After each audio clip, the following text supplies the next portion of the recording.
Welcome to the Inner Space Covent Garden talk. It's my absolute pleasure to invite you to this talk and our very experienced speaker. Our talk today is Break Free from Limiting Beliefs. Have you ever used these terms? I think most of us have. I'm not good enough. I can't do this. Our limiting beliefs show up in our careers, relationships, even in health. They can hold us back from achieving our aspirations and reaching our full potential. But these beliefs are not facts. They're just thoughts, and we can break free from them. So we've asked our speaker to share his insights on how to, one, identify, dismantle, break free from the beliefs that are holding you back. And then secondly, build empowering beliefs that give yourself the best chance to success. Our speaker is Neville Hodgkinson. He is an author, a journalist, and he has specialised for much of his career in writing about health, medicine, and science. He now lives at our Global Retreat Centre in Oxfordshire. Neville's going to be sharing for roughly 40 minutes, and then he's going to do a short guided meditation that will enable us to explore some of the insights that he will share. After that, Neville will take your questions. So please send in your questions via the question and answer link or through the chat, and I'll put those questions to Neville on your behalf. Neville, over to you. Hello, thanks Artie, and thanks everyone for tuning in to this talk and chat. It's a great topic. I was asked to speak to it, breaking free from limiting beliefs, and it's provoked quite a bit of pondering inside me about exactly what are beliefs and how do they differ from thoughts. And I think I'd like to just say a word about that to begin with, because I think it's quite useful to think of beliefs as something that is a bit stronger than thought. It's something that gets programmed into our brains. We all need beliefs. You have to believe that the sun is going to rise in the morning and set at the end of the day. There's a whole set of assumptions that we learn about life that we hope were going to be the case the next day or the next minute. That a chair that I sit in will still be a chair. It won't suddenly turn into a balloon or whatever. There's all sorts of beliefs that we believe what our eyes tell us as a result of the training that we've received and that has become lodged in our brains. So I do believe that I don't agree with what some people say, that it's good to get rid of any beliefs, that all beliefs are kind of artificial. I think as human beings, we need some beliefs. The question is, what is the nature of those beliefs? Some of them, as this title implies, are not just limiting, but truly toxic. And those are the things that we want to break free from.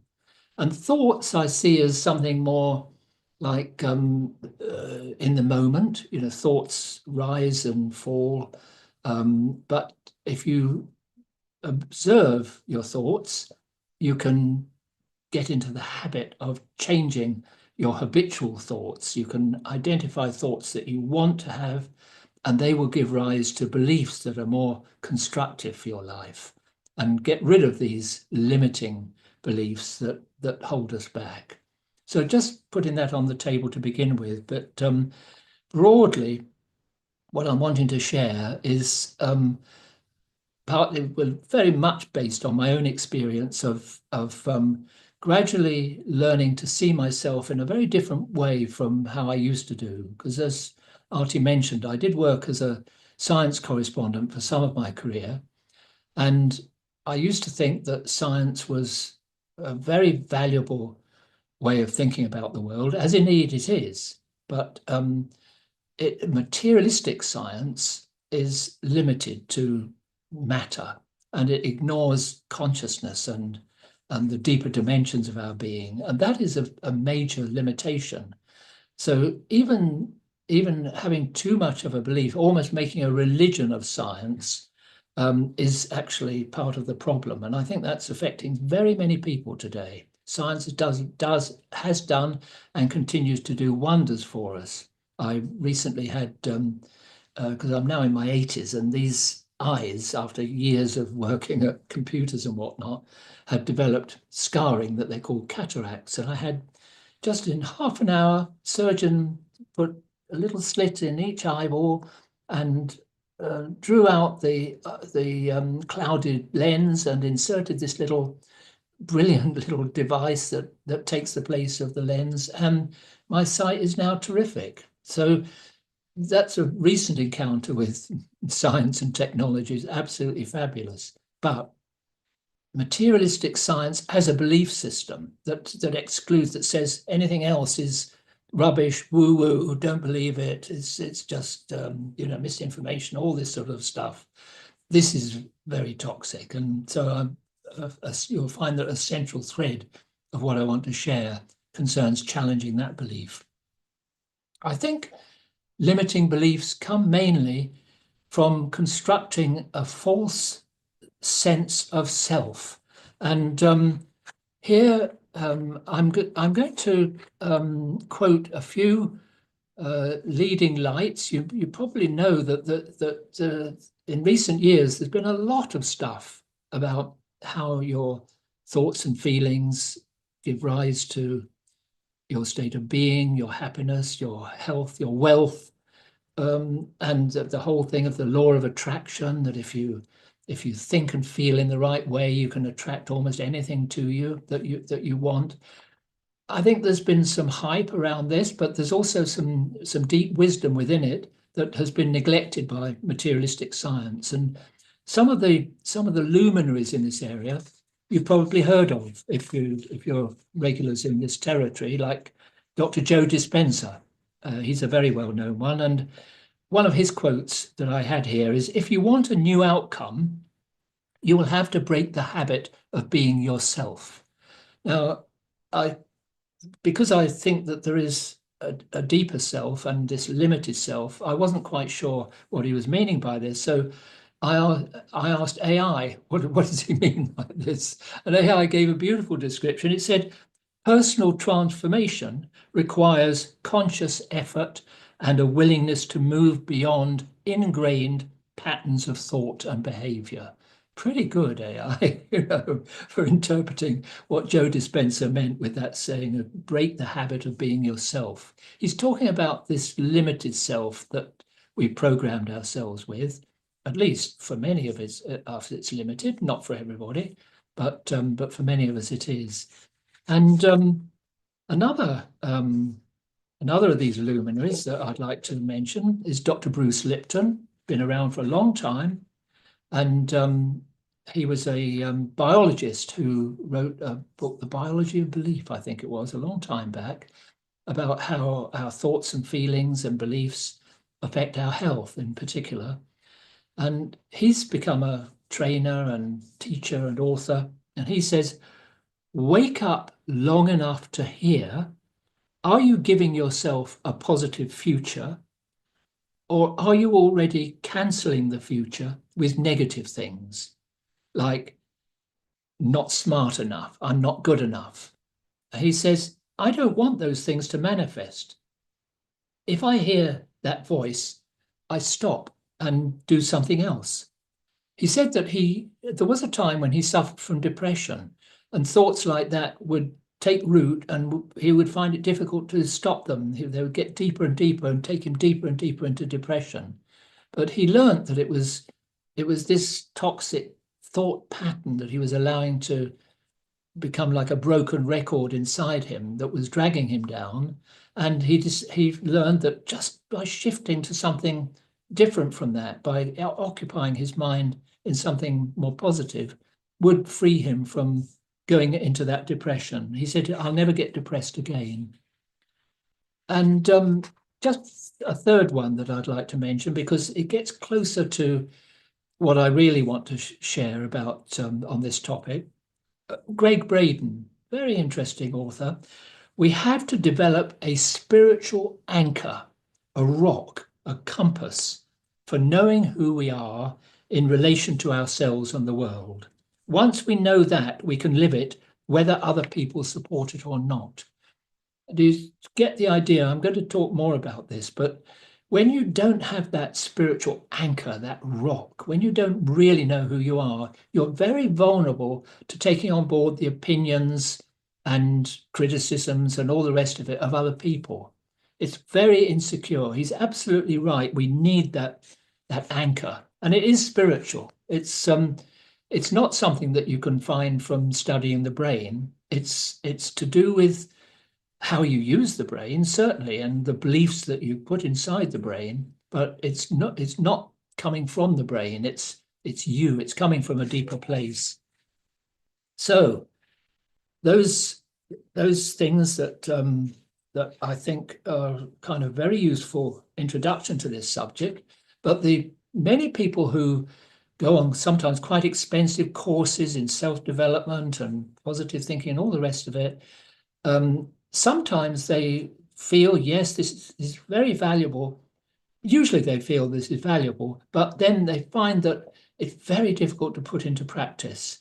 And I think that that's where Greg Braden's comment about the spiritual anchor comes in. Unless that gets in place, and I would include with that the spiritual anchor enables your brain and your body to kind of become the embodiment of a powerful belief. When that happens, this is the kind of the belief that will free you from those limited ways of thinking and behaving. So there really is an essence to us that connects to the flow of life. This is something that I didn't think this way when I was in my materialistic phase. But now I know about it, and I really know about it. It's not just it's more than a belief. It's become a belief in my being, but it's a knowing as well, that this essence is just so deeply empowering when you reconnect with this. When you get that behind us, it's like the sky is the limit as to the joy we can find in being and in life, and the genuine benefits this brings to the world. There's not much point in being someone who is an immense workaholic and might create this, that, and the other, and all sorts of amazing achievements in an external sense. But if you're unhappy, there's that seed of unhappiness, that seed of wrong thinking is liable to bring the whole empire that you've built crumbling down at some point. We see this so often where politicians, for example, come in with a lot of confidence and ego and ambition and usually leave with their tails between their legs after finding that the motivation that with which they brought to the work wasn't adequate. If there is a really genuine love of what you're doing, then whatever happens externally, you don't lose that happiness. But if you're needing other people's approval for your success, then that makes you very insecure and vulnerable, and your life is liable to get into trouble. And when your life is in trouble like that, and you're needy and dependent on others, you're not a good person to know, actually. More on that as well. But let's just have a look at the forces that can cause us to lose contact with that essence.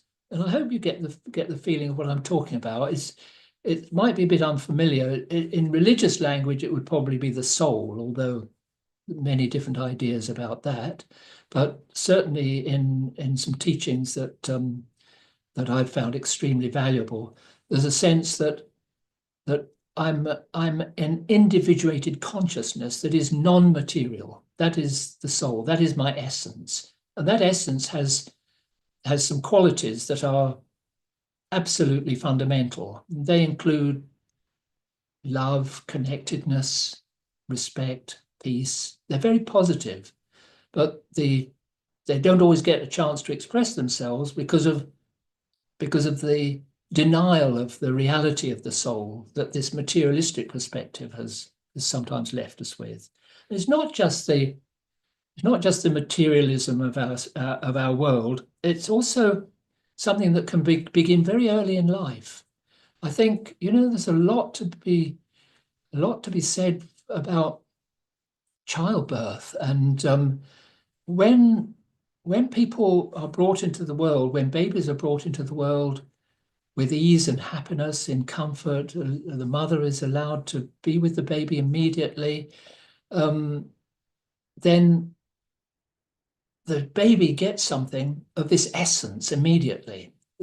Apparently, when a baby is born, its vision is very limited. It's just a few inches away from itself that it can focus. And it's just the amount that if the baby is at the breast and the mother is looking at it, the baby can soak in some energy from the mother. This is an essence. This is a loving connection that is deeply, deeply needed. I gather I was born during the war at an army camp, and my poor mum wasn't able to breastfeed, and I think there was various things happened at that time that may have been quite traumatic for me. And so some of it, just because you may not have had what you needed at the start doesn't mean you can't fill it in later.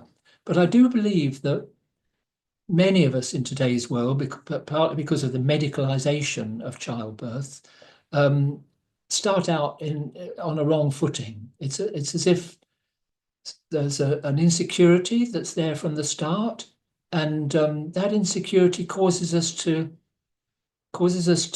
disconnect our brain from our heart, so that we've got the emergency puts us into our brains, so that we're thinking we've got to think our way through life rather than feel our way through life. Something of this sort. So trauma, and there's a lot of discussion about trauma in today's world, as you know, a lot of very good speakers on the subject. But the outcome of this gap in ourselves, this kind of pathology, is that we may try to exert control over our lives exclusively through external means. We're disconnected from the heart and the spirit. We think a lot, and we try to make sure that we're managing life through those thoughts and through controlling our thoughts and maybe controlling others. It's the root of ego, actually, where the hungry ego is constantly looking for ways of telling itself that it's okay, it's in control. And the paradox is that the more the ego tries to do that, probably the more insecure it becomes. I know of this because I think that in my teens and 20s, I developed a hungry ego. Not sure quite why. It might have been related to some early trauma. I was quite a happy child, but I found secondary school pretty uncomfortable. And then, I don't know, I enjoyed journalism as a career. I loved the stimulus, but it was also something which could feed the ego. And as long as I was successful, I could get away with it. Like, I get a big show in the paper, the ego would feel inflated and satisfied. But then the next day, and they say in newspapers, you're as good as yesterday's story. So the next day, if my story didn't make it, then I was deflated. And so that up and down was very uncomfortable. And that's arising because of this ego motivation, rather than what I feel has been much more mine since I became more reflective and more understanding of this essence, that your motivation becomes much less for the self. You're not trying to prove yourself. You're just with yourself, and then you do your best in your job, in your relationships. But that hungry, driving ego really sets you up for wrong beliefs and suffering, actually. And because of the suffering that comes, it then causes you to not live up to your potential. I had a friend who was a very good artist, but she was so afraid of rejection that she never would try and get her work anywhere. She would do things on her own, but she couldn't bring herself to try and make it in the world at all, because rejection was just so painful. And this is sad that we lose. It's not necessarily that the work is a loss, but if you don't fulfill your potential, then that's going to make you dissatisfied as well. And it's not that the work will necessarily be so valuable in the world. It may be, but you as a contented person are truly valuable in the world. That is really the case. There's a wonderful little poem that I shall cite at this point. It was by Scott Fitzgerald, and the American author, and I came across it a little while back, and I just love it.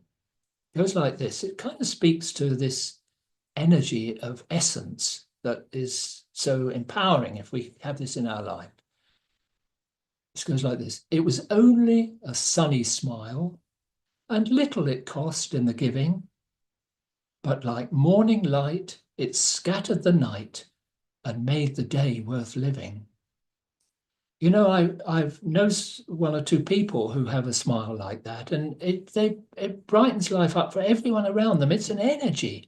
It's a fantastic energy. It's a fantastic gift for the individual who has it and for the world around. And similarly, if you're dissatisfied and feeling a victim in life, and that's habitually how you think and feel, and that become a part of your beliefs about yourself, it's not a good life. Of course, not everybody's got as bad as that, but to different degrees, we have these things that pull us back from real fulfillment. Another of the things, as I indicated really about my journalistic side, when I had that belief, if you like, that I had to prove myself through my work, it's extremely exhausting. It makes you work harder and harder, but you're never satisfied. Only very temporarily by a brief success, but in the long run, you can't sustain. It's like an addiction. You need a bigger and bigger fix of success. And there are many people who are successful in life to quite a considerable degree externally, but internally, they're lost. And the greater their success, the less the happiness and contentment they feel inside. Not everyone who's successful is like that. There are some who are successful by virtue of their beautiful qualities, but sometimes success is at that coming at that price. Another of the things that this negative self-image and the beliefs associated with that can bring about is people pleasing. Very common problem. Where because of this insecurity, you feel that you have a need to try and prove to yourself that you're an okay person by pleasing people. You can't bring yourself to say anything critical about them, and you are constantly perhaps neglecting your own needs by doing what you think will please others. And again, there are people who kind of give a large chunk of their life to others in this way. If it's from a genuine space of love and the fulfillment that comes from caring and playing a necessary role of support for an aged relative, for example, that's something else. But people pleasing doesn't really please people. It's kind of pleasing them in an external way, but then they're liable to take advantage of it and ask more and more of you. And so when you start believing in yourself in this deeper way, then that's when you are able to stop doing those actions that cause you, and actually don't really help others, cause you sorrow. You won't become a better person by always helping others. You have to attend to the inner being as well. Otherwise, it can end up being very disabling. And sometimes people who have made that mistake in their life rebel against it by becoming very selfish, but the selfishness is rooted in a sense of dissatisfaction as well, and so that doesn't help. Or they may try and escape this feeling of hollowness through addictive behaviors, like the sensual pleasures, and those habits also hide us from our true essence, our true selves. So yes, trying to impress others, consciously or unconsciously, is what a lot of a lot that's at the root of ego, and it's encouraged by a lot of social pressures, social and family pressures, and school pressures, where it comes from parents, school, from wider society, where you're trying to fit in with other people's ideas of what kind of a person you should be. Their beliefs, you allow them into you, and they're not necessarily right beliefs. They're not necessarily beneficial beliefs, like this toxic, materialistic, scientific worldview, which leaves out spirit. Very, very wrong, but many people just buy into it because they feel, well, that's how to fit in with the scientific profession, or with colleagues in, whichever walk of life it might be. You may get social and family approval, but inside your insecurity will increase. And that's my own experience too. And then you may give up and settle for much less than your true potential. Our essence, what is this essence? If you're unfamiliar with the soul, then that's the big question. It has this incredibly constructive side to it. It's a creative potential.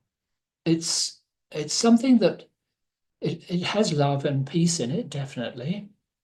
It's natural, it's truth, and it needs to be re-experienced to bring it back into our lives. You can't just will it. You can, like Greg Braden said, you need to develop this spiritual anchor, and that's something where you have to experience it.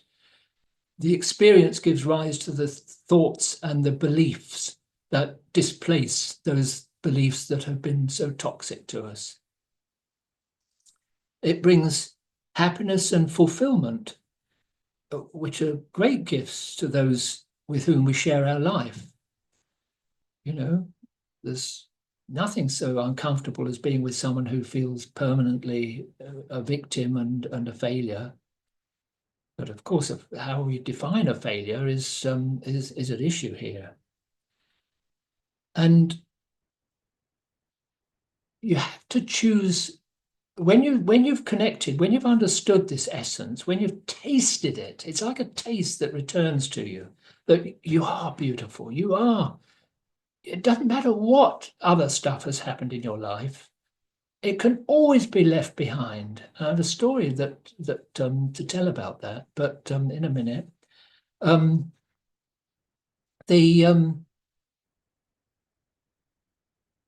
The company of other people is important, but the company of your own thoughts is what is all important. And you can make choices about that once you've been reintroduced to this essence of who you are. You find that thoughts of criticism of others, for example, take you away from that essence. The essence is it is loving, and it is loving kindness, as the Buddhists call it. It's compassionate. It has a sense of connectedness to others instead of disconnect. Ego disconnects, essence connects, and this is just so beautiful to understand. It becomes the lodestone for the kind of thoughts that you should be allowing yourself and the beliefs they give rise to. Like that we are one human family, and in the view that I've espoused now, we all come from one God, one source that is like pure, the essence of this essence, pure consciousness, pure love and wisdom. And when this becomes your lodestone internally, and in that sense of connection to a higher power, then that gives rise to beliefs which, as you become the embodiment of them, really make such a huge difference in your life. They empower you rather than disempower you. They make you a master rather than a victim. Things like gratitude put you on the right wavelength. Gratitude is like when you're thinking about things to be grateful for. It's a positive emotion, and thought and feeling and belief. It becomes a part of your brain conditioning, gradually supplanting if the conditioning that was there before in beliefs that you're not good enough, that you've had a raw deal, there's no way of overcoming this. These negative thoughts, they can be supplanted when you are attentive, as I think it was Joe Dispenza was saying, when you're attentive to practicing these thoughts that you've identified as relating to your essence rather than to this acquired personality of the limited self. Stop focusing on people's defects. That is a toxic habit. When you see somebody with critical vision, you can feel your own face, kind of going like this, crabby look. When you see past problems to the courage and the beauty in every human soul, then that in itself sustains your work towards having the belief and becoming the embodiment of the belief that we really are one human family and that we can find a way out of the mess we find ourselves in. And love yourself. Very important. Don't feel chained to the life that doesn't feel as if it's really you.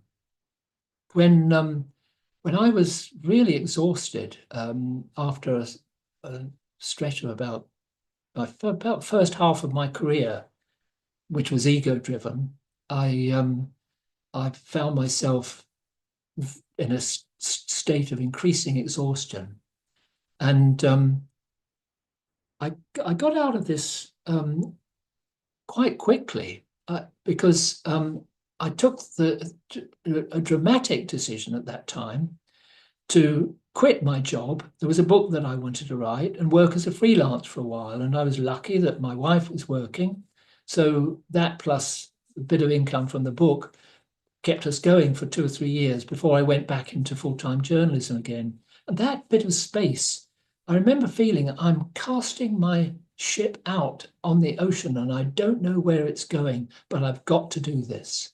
Sometimes, the pain that has built up inside through the consequences of these faulty beliefs is such that it pushes you to make a radical change like that.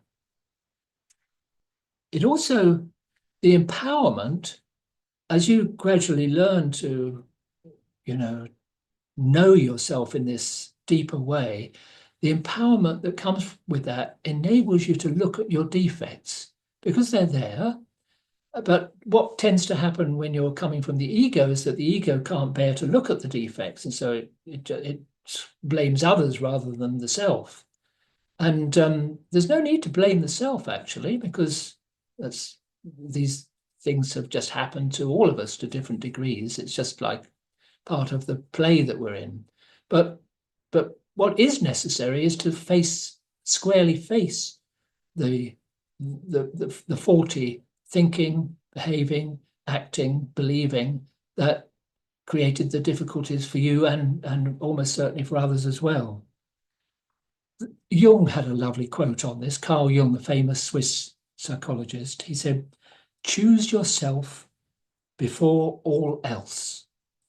Who looks outside dreams. Who looks inside awakes." He spoke of embracing your shadows, transforming them into strength. So when you bring light into your shadows, the shadow disappears and the strength is there. The shadow is always a kind of dark side of a strength that has been lost. So again, beautiful wisdom in these guys, and it all sort of starts to come together when you know what it is to know this essence. Finally, I'll just tell you something about this book a book that I read a while back, which I loved. It was by Leo Tolstoy, the Russian author, and it was a short story actually in a collection, and the story was called "The Death of Ivan Ilyich," and the story begins where these some lawyers are in an office that Ivan Ilyich used to work at, and they're discussing how they can get his, break up his clients and use them for themselves. They're kind of thinking of it in quite selfish ways, but they're expressing the wonder that they'd heard that he screamed and screamed and screamed for the last 3 days of his life. And then the story takes us through how that happened. And what it seemed to be was that Ivan Ilyich had lived for other people. He was a people pleaser, and his career had risen because he did what was asked of him by his professional colleagues, which was not necessarily always the right thing. It wasn't really coming from the heart, but it was the convenient thing. And so he got his promotions for a while, but then, and everything seemed okay, and he had a house that was the right statement to his friends. He had a wife who seemed to be, appropriate to his status, and a couple of kids. And then he got passed over. So as long as the ego was getting its fix, it was working. But then he got passed over a couple of times, and his world started to fall apart because it was built on sand, not on essence. And Tolstoy didn't say that, but he implies it. And I seem to remember he was putting some curtains up, and he fell, and a tumor developed, and then it became so that he was dying. And this screaming, it turns out, was because he was so angry that he was blaming everybody else. He thought he'd done the right things. He believed that he should be, a good husband by being ambitious in his office and getting a bigger income, but he hadn't really loved his wife. And his children he was somewhat alienated from because of this life of unreality that he had led. And awakening to this was, he was pushing it back. He was approaching death, and he glimpsed a light, but he couldn't move towards that light while caught in this feeling that he was a victim and couldn't understand why everything had gone wrong. And then suddenly I seem to remember his son came to him. This was just shortly before he died, a couple of hours before he died. His son came to him and took his hand and was crying. And Ivan Ilyich realized that perhaps he hadn't lived his life all correctly, as he'd been maintaining to himself. Perhaps it hadn't all been right. Perhaps he hadn't really connected properly with his wife and family. It dawns on that he'd lived in ways that had been a horrible, vast deception that concealed both life and death. He was hiding from death, and he was hiding from life because of living this fake life where he wasn't connected to the lodestone of essence. And at the end of the third day, 2 hours before his death, he glimpses this light and sees the suffering he's causing to those around him. And he feels that although his life hadn't been right, it could still be set right. And he realizes that he must act so that his family don't suffer. He comes out of this victim mode and sees that he must support his family, and he tries to reach out to them to say he's sorry, but he can't quite, the words don't come out right. But the novelist says that Ilyich knew that the one above knew what he meant.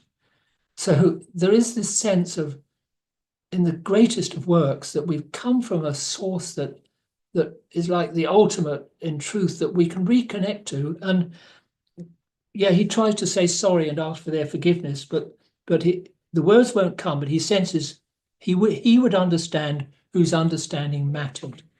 That was the actual thing. And somewhere in that letting go, the pain disappears. And in the place of death, there was light. This is how Tolstoy puts it. So this is it, he suddenly exclaimed aloud. What joy! And the pain goes from absolutely devastating to nothing. And he leaves the body. His life was redeemed by these last experiences, but it's much better to learn how to live our life appropriately and free of these faulty beliefs that that drag us down and can make us end up like Ivan Illich, or worse, because many die in the sorrow of not really having learned the truth about themselves. So let the inner self make itself heard. Listen to the inner self and come out of your head into the heart. This is just very briefly, this is what I came some 40 years back, I came across a meditation practice taught by the Brahma Kumaris, the spiritual university that hosts these talks through Inner Space. And they told me with great love, and I was this worn out, ego-driven journalist, and they told me, but you're a soul. The essence of who you are is not the brain and the body. That's a faulty belief. The essence of who you are is that you are a loving being. But like so many of us, you've lost sight of that. But understand that with these ways of thinking about yourself, accept these truths, understand that you may have got things quite wrong the way you were thinking previously, and you will find freedom again. And that's what's been happening. The process continues. I'm still doing it, still get upset sometimes, still get cross about things, but ever so much less than I did, and really just enjoying life immensely much more. So that's what I wanted to put on the table. And let's see if there's, Artie said perhaps to have a few moments of meditation and then Please, if you would. Okay.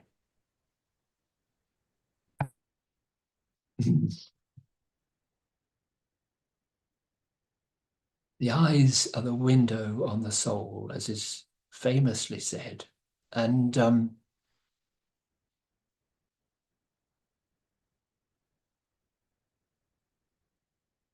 the eyes show our pain when we're hiding from the truth, and they show joy when the pain is removed and when the truth is being restored inside us.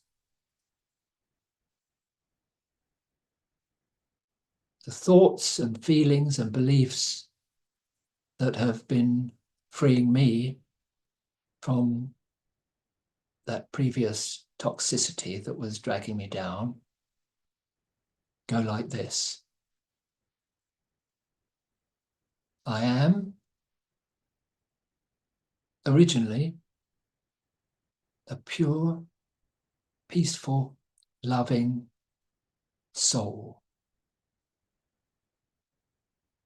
I am not a material being, primarily. I am a soul.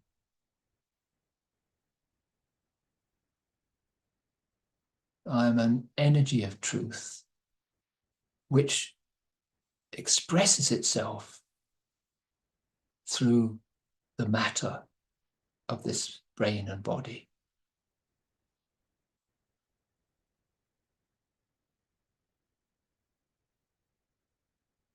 My life runs smoothly, joyfully,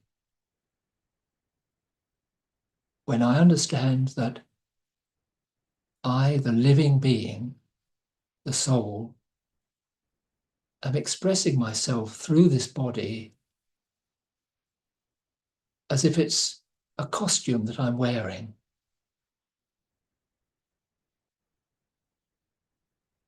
One day the costume will wear out, but I won't finish. I'm a part of this dimension of spirit that lies behind the material world, shaping it and playing in it, and sometimes losing ourselves in it.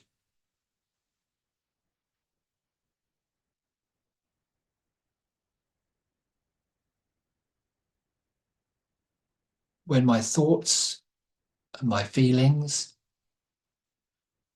practiced over a long period,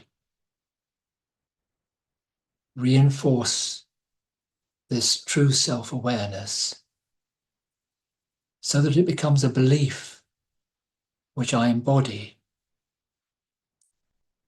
then my life will truly be worthwhile. And the journey towards that is pretty good too.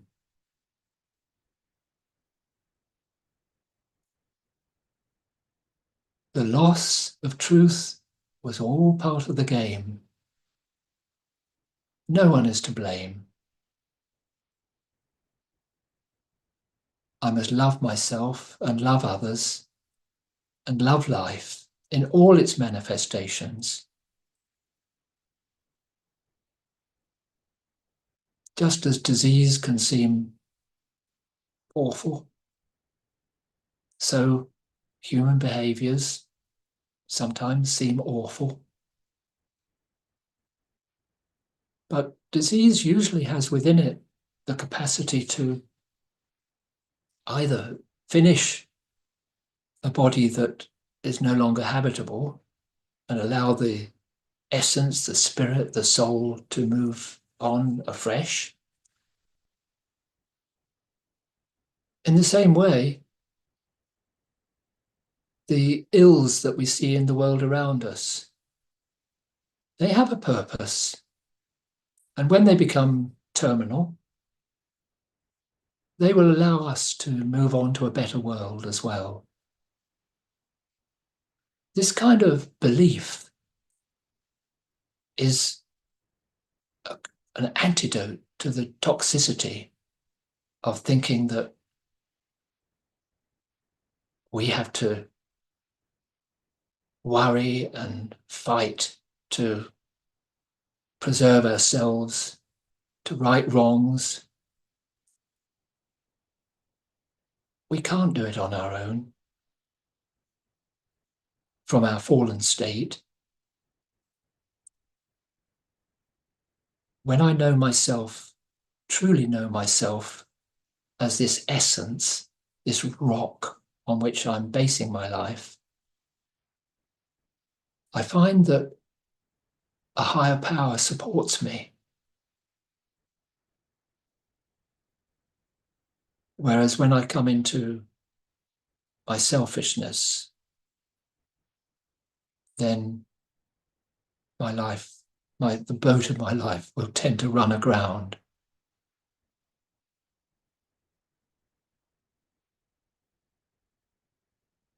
It's quite simple, really. But it does take some courage because changing direction is quite a big thing for the human being. But it's so worthwhile.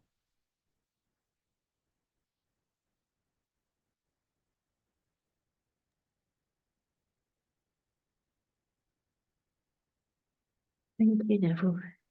That was a very insightful talk and very, very clear and precise. So thank you for taking us through that journey of understanding, but also experience.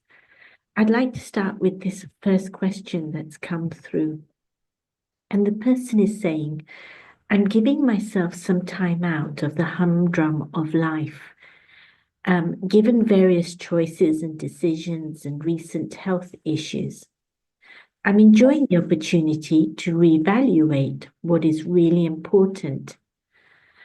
And I've discovered how forceful I was with myself in the past. Now I'm becoming mindful. How do I react and respond? Sorry, now I'm becoming mindful how I react and respond to situations. At this time, I need to start working again. How do I ensure my beliefs around work and earning a livelihood is aligned to the mindful approach I would like to increase in my life? What a brilliant question. Couldn't have been clearer either, could it? That's brilliant. Thank you. Yes, this is definitely a challenge.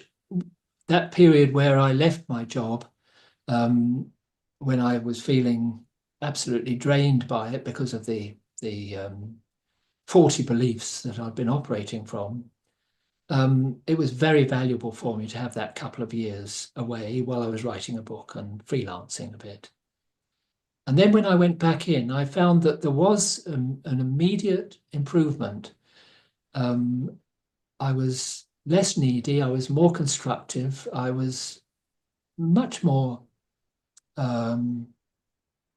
available to others in the office, and to people I interviewed as well for stories. I got good stories because people would open out more to me because they could see that I wasn't just coming to them in that stressed out state, but as a human being, just trying to get at what was really going on. So when you go back into earning a living, it's a good thing. It's a chance to test the new understandings that you've been experiencing. And you won't succeed all the time. There will definitely be times when old reactivities as opposed to responses surface, but take them as learning opportunities. If you beat yourself up as you find yourself incapable of responding to setbacks and challenges as well as you'd like, then that is contrary to the process that you've embarked on. That is part of that faulty conditioning that we have to overcome. Instead, love yourself more for having the courage to be facing these situations and for braving the circumstance where you feel, no, I didn't make the most of that. And then in that way, you won't be too devastated by the setbacks that happen. In fact, you can turn them, as the saying goes, from stumbling blocks into stepping stones.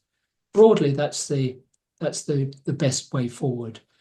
Just never lose sight, though, of don't let the old tendencies of getting lost in work and relationships, don't let that take over from the fundamental task that you've embarked on of revealing this essence and allowing it to be at the forefront of your mind.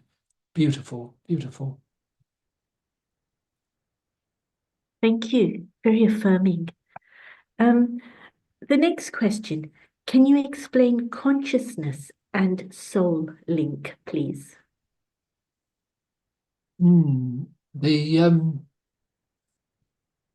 This consciousness was a topic that was off limits for science for decades, possibly a couple of 100 years even.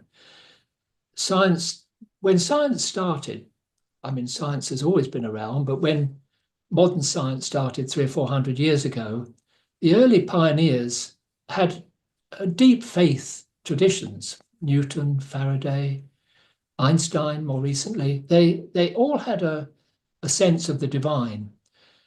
But as science became more successful and lesser minds were working with it, it became a kind of belief system that anything that you couldn't measure and touch externally wasn't real, apart perhaps from numbers, mathematics. But so there was a great neglect of consciousness for a long time. But then maybe about 40 years ago, it started to be brought into the purview of science. Still, there are many doctors and scientists who've been programmed with these false beliefs about who we are, who would maintain that consciousness is simply a product of the complexity of the brain. But that is actually an unscientific position. Modern physics tells us that you don't even get a particle without the information that makes that particle manifest out of the possibilities offered by the quantum laws, the quantum equations. It's called the collapse of the wave function. Information is needed for that to happen. Physics is still somewhat materialistic and hasn't fully acknowledged where that information comes from, which is from the soul, but from the soul dimension, not just human souls, but it's like nature has a mind as well. There's an underlying script within mind that is putting on this great show that we're in. And so even though this is not widely acknowledged within science yet, it's a very strong and growing paradigm. They call it the consciousness-based paradigm, which says that consciousness is primary, not just your consciousness and my consciousness, but that we're part of a unitive script, a huge play that is unfolding in line with decisions and choices and things that we make. They contribute to it, but the whole thing has a kind of overall direction. And this is one of the reasons why when you stop thinking of yourself as an isolated unit, selfishness and greed and criticism and neediness, and understand yourself as in the fullness of your soulness, your soul awareness, as you get that more and more, because of the fact that you are a part of this overall movement of consciousness, you will find that when you make the shift to soul-based decision-making and beliefs, you've got this deeper ocean of consciousness behind you. That's why magic happens, marvels can happen, as long as you're thinking and behaving and believing in line with the deeper truth and escaping that narrowness of outlook that dragged us down previously. So this is the way it's shaping up. The understanding is shaping up. I found this very exciting. To begin with, when I started practicing soul consciousness, that is, stopping thinking of myself as a material being and understanding that I'm a soul having a human experience, when I practiced that, it felt good, but I didn't want to believe something just because it felt good. But now that the science is really catching up with this, I think it's time where we can not just come into the present moment, because that's one way of letting go of the past and future, the power of now and so forth. But that's very hard to maintain. We need to live. We need a life. We need programming in our brains to, as I said at the outset, to let us live. So let these different beliefs that we really are souls and that we are children of, we come from that one, we're children of that one divine source. And with this kind of understanding, with these beliefs, we will find that life affirms our decisions and beliefs rather than shows us that we are diseased, which is, our dis-ease often is the result of wrong thinking, wrong beliefs, wrong actions. So I hope that helps. I'm not quite sure what you meant by soul link. Maybe you mean something like what I would understand as yoga, where you're linking your individual mind to this deeper dimension in that accurate way. And you do it through choosing to have positive feelings, like opening your heart, feeling gratitude, as I mentioned, feeling supportive of others, renouncing gossiping and pulling other people down. It's kind of satisfying to the ego to do that, makes us feel better about ourselves, but it's a nasty habit and it doesn't sustain the truth inside you. So various ways that you can learn that keep the soul link alive, if that's the way you meant it. Thank you, Neville. The next question, and we've got quite a few, but when we're out of time, so I will put this question to you. The person saying that they don't have a sense of purpose. and they don't find joy in anything now, almost like depression. Do you have any suggestions? That one of those luminaries that I quoted, it was Greg Braden, I think, who said that he had suffered from depression previously and this lack of a sense of purpose. And he'd actually consciously broken the pattern of thought and feeling that could lead him into those depressed states.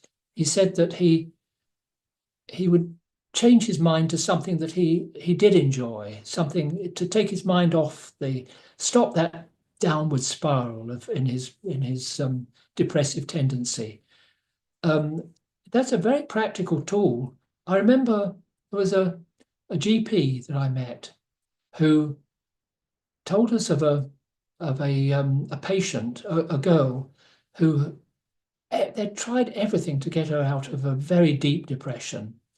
And he would reason with her. They tried pills, nothing helped. And then once she was with him, and he thought, maybe I can just, if I boost my own happiness and joy, really genuinely from my heart, maybe it will reach her. And he did this. And for the first time, it broke the depression.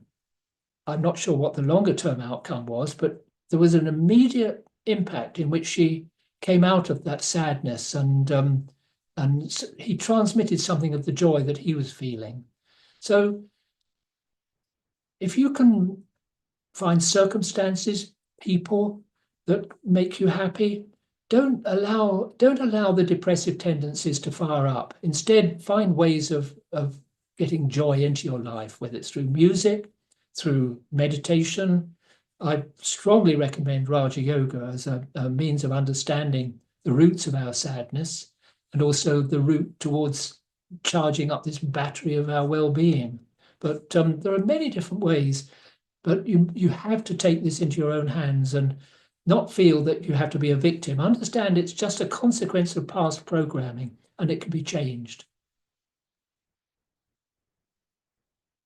Thank you, Neville, for all of your insights and the answers. They've been so compassionate and giving hope. I've really, really enjoyed hearing you speak and sharing. But that does bring us to the end of our event. I'm very sorry to everybody who we couldn't put your questions forwards to, but perhaps in the future.